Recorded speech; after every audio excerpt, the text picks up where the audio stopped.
हैं कि stinger Flint आखिर बच्चा क्यों हो सकता है। थ्योरी 1, क्या स्टिंगर फ्लिन का बच्चा है? यह थ्योरी बताती है कि स्टिंगर फ्लिन खुद को बच्चा बताता है या उसे अपना बचपन याद आता है। अगर वो कहता है कि वो जब बच्चा था तो समुद्र में था, तो ये सीधे तौर पर हमें कोई बच्चा नहीं दिखाता, बल्कि एक रूपक हो सकता है। संभावित अर्थ हो सकता है कि ये उसकी उत्पत्ति या पुनर्जन्म से जुड़ा हो। समुद्र अक्सर जीवन की शुरुआत या बड़े बदलावों का प्रतीक होता है। सवाल, अगर वो बच्चा है तो वो इतना बड़ा कैसे हो जाता है और फिर से बच्चा कैसे बन जाता है? ये उसकी शारीरिक स्थिति से ज्यादा उसकी मानसिक स्थिति या याददाश्त को दर्शा सकता है। थ्योरी 2, स्टिंगर फ्लिन मर चुका है और प्लेयर सो रहा है। यह थ्योरी DCM, शायद डिजीज कंट्रोल मैकेनिज्म या कोई और पुनर्जीवित करने वाली शक्ति के हस्तक्षेप का सुझाव देती है। पुनर्जन्म का विचार, अगर स्टिंगर फ्लिन मर जाता है और DCM उसे फिर से जिंदा या दोबारा जन्म देता है, तो ये समझा सकता है कि वो चैप्टर 8 में अचानक बच्चा क्यों दिखता है। यह एक कायापलट की प्रक्रिया हो सकती है।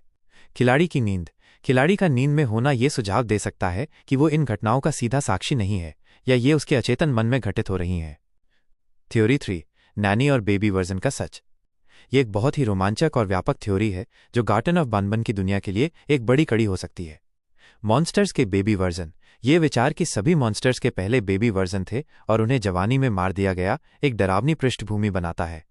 फैक्ट्री का उद्देश्य, अगर फैक्ट्री इन बचे हुए बेबी वर्जन को नैनी बनाने के लिए इस्तेमाल करती है जो बच्चों की देखभाल करती हैं, तो ये विपरीत उद्देश्य का एक भयानक उदाहरण है।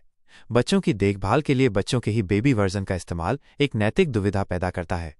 चैप्टर 0 से जुड़ाव, ये थ्योरी चैप्टर 0 में शुरू हुए नए एक्सपेरिमेंट से सीधे जुड़ती है, जो इस बात की पुष्टि करता है कि कोई बड़ा प्रयोग चल रहा था जिसमें मॉन्स्टर्स के बेबी वर्जन का इस्तेमाल किया जा सकता है।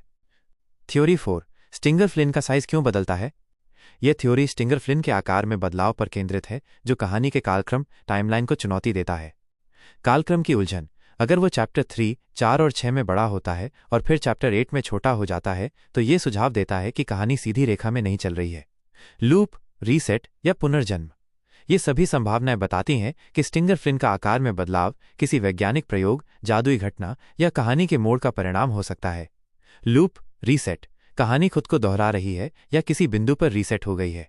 पुनर्जन्म, जैसा कि थ्योरी 2 में कहा गया है, वो किसी तरह से पुनर्जन्म लेता है। प्रयोग, प्रयोगशाला में उस पर ऐसे प्रयोग किए जा रहे हैं जो उसके आकार को नियंत्रित करते हैं। Bones theory, ending hint, phloem एक दोस्त है। यह एक अप्रत्याशित मोड़ होगा। खेल में अक्सर खलनायक लगते हैं, लेकिन अंत में दोस्त निकल आते हैं। क्या बनबन चैप्टर 8 में मर जाएगा? ये एक बड़ा सवाल है। बनबन मुख्य पात्रों में से एक है। उसकी मृत्यु से कहानी में बहुत बड़ा बदलाव आएगा और ये भविष्य के चैप्टर्स के लिए एक नया रास्ता खोल सकता है।